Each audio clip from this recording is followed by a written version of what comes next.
телефон на все голоса говорит пока. Пора. И пальто на гвозде, шарф в рукаве и перчатки в карманах шепчут: подожди до утра. До утра. Но странный стук зовет дорогу.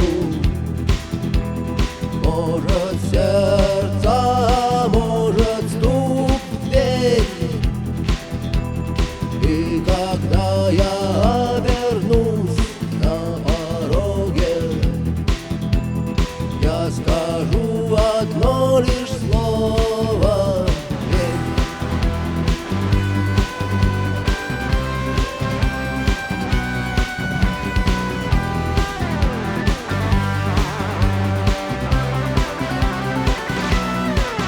и опять на вокзал, и опять к поездам, и опять проводник выдаст белье и чай.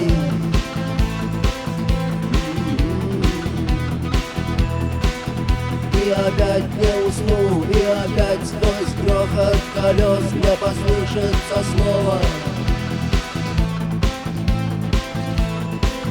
прощай.